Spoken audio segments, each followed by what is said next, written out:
दोस्तों, अफ्रीका के महाद्वीपों में हीरों की खोज हो चुकी थी।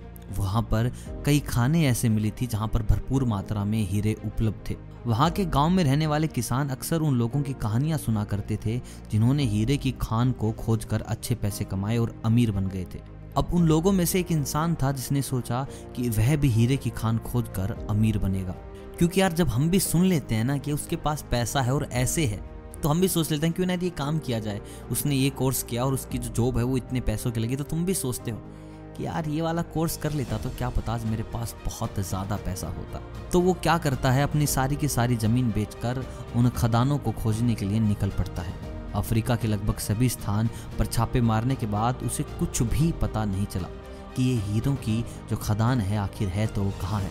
समय गुजरता गया और उसका जो मनोबल है, उसका जो मोरल है वो नीचे गिरता गया। उसको अपना सपना टूटता नजर आ रहा था कि यार मैं तो अपना सब कुछ बेच के हीरे ढूंढने निकला था और मुझे कुछ भी नहीं मिला है। धीरे धीरे उसके जीने की जो तमन्ना थी वो भी समाप्त हो गई थी और वो सोच रहा था कि क्यों ना नदी में कूदकर अपनी जान दे दे। वो बस ऐसा सोच ही रहा था। इसी दौरान उसको दूसरा किसान दिखा जिसने उसका जो खेत था वो खरीदा था। जब उसने उसको देखा तो बिल्कुल हैरान रह गया था कि ये इंसान तो गरीब हुआ करता था, इसको तो जमीन के पैसे देने के लिए भी बहुत स्ट्रगल करनी पड़ी थी, लोगों से पैसे उधार लेने पड़े थे। आज ये इतना बड़ा इंसान कैसे बन गया। उसने जाकर उससे पूछा कि भाई साहब, आप ने कभी जमीन खरीदी थी? उसने बोला हाँ, मैंने जमीन खरीदी थी। तो जिसने आपको जमीन बेची थी वो मैं ही हूँ। तो वो उसके गले लग गया कि यार आपका बहुत बहुत धन्यवाद, आपने मुझे वो जमीन बेची।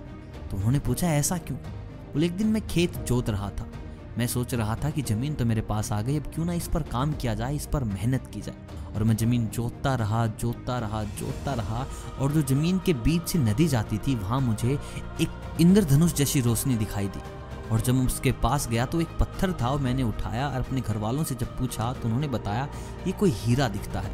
मैंने शहर में जाके इसकी जाँच कराई तो मुझे पता चला कि अफ्रीका के सबसे बड़े हीरो में से ये एक था। और मैंने खेत को खोदना स्टार्ट कर दिया और धीरे धीरे मुझे पता चला कि उस ज़मीन में ही खदान था। पर आपने कभी खेत जोता ही नहीं, आपको पता ही नहीं चला कि आपके कदमों के नीचे इतना बड़ा खजाना था और आप चले गए वहाँ से। तब वो किसान अंदर से बिल्कुल टूट गया था। उसने सोचा कि जिस खजाने को मैं ढूंढ रहा था वो खजाना तो मेरे पैरों के नीचे था। मैंने बस ध्यान ही नहीं दिया उसके ऊपर। अगर मैं ध्यान दे लेता तो आज मैं भी इसकी तरह माला माल होता। दोस्तों, ये हमारे साथ भी बहुत बार होता है। हमारे पास जो चीज़ होती है हमें उसके बिल्कुल भी कदर नहीं होती। हम उसको बेकदरी में छोड़ देते हैं और सोचते हैं कि यार कुछ अच्छा करेंगे, कहीं दूर जाके कुछ करते हैं, यहाँ पर तो हमारा कुछ है ही नहीं। और दोस्तों, सच्चाई ये है जहाँ तुम मेहनत करोगे वहाँ तुम्हें सफलता ज़रूर मिलेगी। अगर तुम सफलता के लिए बाहर चले जाओ, दूर चले जाओ, तो ज़रूरी नहीं है कि आपको सफलता मिलेगी। मान लीजिए आप मुंबई में रहते हो और सोचते हो कि दिल्ली जाकर ही सफलता मिलेगी, मुंबई में नहीं। तो मैं आपको बता दूं, मुंबई में लाखों करोड़ों लोग सफलता के कदम छू चुके हैं। और अगर आप सोचते हो कि आप दिल्ली हैं और मुंबई में जाके काम करेंगे, तो मैं भी आपको बता दूं कि दिल्ली में भी लाखों करोड़ों लोग सफलता को पा चुके हैं। सफलता एक जगह से नहीं आती, सफलता आती है आपकी मेहनत से, कि आप वहाँ पर कितना दिल लगाकर काम कर रहे हैं। तो दोस्तों, अगर आप भी उन लोगों में हो जो ढूंढते हैं बहाने कि वहाँ चले जाऊँ, यहाँ चले जाऊँ, वहाँ काम होगा, यहाँ काम होगा, तो आप इस वीडियो से ज़रूर कुछ सीखे होंगे। वीडियो अगर पसंद आई है तो वीडियो को लाइक कीजिएगा, चैनल को कीजिएगा सब्सक्राइब। मिलता हूँ आपसे बहुत जल्द एक नई कहानी के साथ। तब तक आप सभी को अलविदा।